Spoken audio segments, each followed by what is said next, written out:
Euler's ടോർഷൻ function. Euler's ടോർഷൻ function ഉപയോഗിക്കുന്നത് എന്തിനാണെന്ന് വെച്ചാൽ അതിനെ ഓയിലേഴ്സ് 5 ഫംഗ്ഷൻ എന്നും വിളിക്കും. എന്തിനാണത്? Number of positive integers less than n and relatively prime to n അല്ലെങ്കിൽ കോ പ്രൈം ടു n കണ്ടുപിടിക്കാനായിട്ടാണ് ഓയിലേഴ്സ് ടോർഷൻ ഫംഗ്ഷൻ യൂസ് ചെയ്യുന്നത്. Relatively prime or coprime എന്ന് പറഞ്ഞാൽ എന്താണ്? ആ നമ്പറും എന്നും ആയിട്ടുള്ള GCD എപ്പോഴും 1 ആയിരിക്കും. അപ്പം അതിന് കുറച്ച് ഫോർമുലാസ് ഉണ്ട്, അതായത് കുറച്ച് പ്രോപ്പർട്ടീസ് ഉണ്ട്. ഇത് വെച്ചിട്ടാണ് നമ്മൾ ബാക്കി പ്രോബ്ലംസ് ചെയ്യുന്നത്. അപ്പോൾ ഫൈ ഓഫ് 1 എപ്പോഴും 0 ആയിരിക്കും. ഫൈ ഓഫ് പി പ്രൈം ആണെങ്കിൽ p-1 ആയിരിക്കും. Phi of m into n എപ്പോഴും phi of m into phi of n ആയിരിക്കും if m and n R relatively prime. അതായത് GCD ഓഫ് m, n എന്ന് പറയുന്നത് 1 ആയിരിക്കും.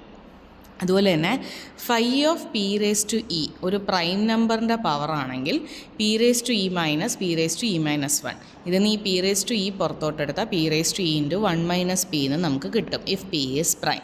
ഇത് എന്തിനാണ് വരുന്നതെന്ന് വെച്ചാൽ നമുക്ക് ഒരു നമ്പറിൻ്റെ പ്രൈം നമ്പേഴ്സ് എത്ര റിലേറ്റീവ്ലി പ്രൈം നമ്പേഴ്സ് ടോർഷൻ ഫംഗ്ഷൻ്റെ വാല്യൂ കണ്ടുപിടിക്കാനായിട്ട് നമുക്ക് ഈ ഫോർമുലാസ് യൂസ് ചെയ്യേണ്ടി വരും. ഓക്കെ, ഇതിനെ നമുക്ക് കമ്പൈൻ ചെയ്ത് കഴിഞ്ഞാൽ, അതായത് ഒരു നമ്പറിനെ പ്രൈമിൻ്റെ ഫാക്ടേഴ്സായിട്ട് മൾട്ടിപ്ലൈ ചെയ്ത് കഴിഞ്ഞാൽ നമുക്കതിനെ വേണമെങ്കിൽ ഈ ഒരു രീതിയിലും വേണമെങ്കിൽ നമുക്ക് വാല്യൂ കണ്ടുപിടിക്കാനായിട്ട് പറ്റും. എക്സാമ്പിൾ നോക്കുമ്പോഴത്തേക്കും മനസ്സിലാവും. ഫൈ ഓഫ് 13 പ്രൈം ആയതുകൊണ്ട് തന്നെ എന്താണ്? p-1. 13 - 1 12 ആയിരിക്കും റിലേറ്റീവ്ലി പ്രൈം ടു 13 ആയിട്ടുള്ള നമ്പേഴ്സ്. ഇനി ഫൈ ഓഫ് 10 എന്ന് പറയുമ്പോൾ എന്താണ്?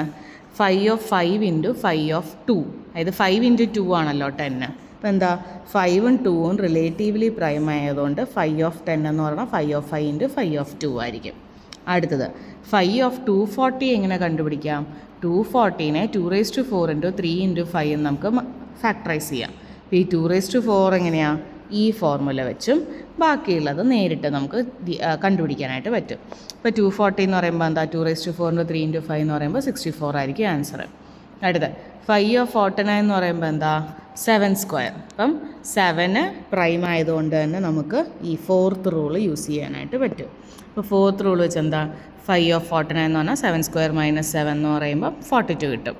ഫൈ ഓഫ് 100 2² ഇൻറ്റു 5² എന്ന് എഴുതാം, കണ്ടുപിടിക്കാം. ഫൈ ഓഫ് 2040 2 ഇൻറ്റു 19 ഇൻറ്റു 53 ഇതെല്ലാം പ്രൈമാണ്. അപ്പം ഇതെങ്ങനെയാണ്? നമുക്ക് വലിയ നമ്പേഴ്സ് ആയിട്ട് തന്നെ വേണമെങ്കിൽ എളുപ്പത്തിൽ ഈ ഫോർമുല ഉപയോഗിക്കാനായിട്ട് പറ്റും. n into 1 - 1/p1 p2 etcetera up to pr. So 2014 into 1 - 1/2 1 - 1/19 1 - 1/53 എന്ന് ചെയ്യാം. ഇത്രയും വലിയ നമ്പർ 1 2 3 4 5 6ൻ്റെ ഇതേപോലെ തന്നെ 2⁻6 3 643 എന്ന് എഴുതിയാൽ ഇതേപോലെ നമുക്ക് മൾട്ടിപ്ലൈ ചെയ്ത് കണ്ടുപിടിക്കാൻ പറ്റും. സോ ഇത്രയും നമ്പേഴ്സ് ഈ നമ്പറിനെക്കാട്ടും ഈ നമ്പറിലോട്ട് റിലേറ്റീവ്ലി പ്രൈം ആയിരിക്കും. അതാണ് എല്ലാ ക്വസ്റ്റിനും കാണിക്കുന്നത്. അതായത് 40 നമ്പേഴ്സ് 100നെക്കാട്ടും ചെറുതാണ്, which are relatively prime to 100.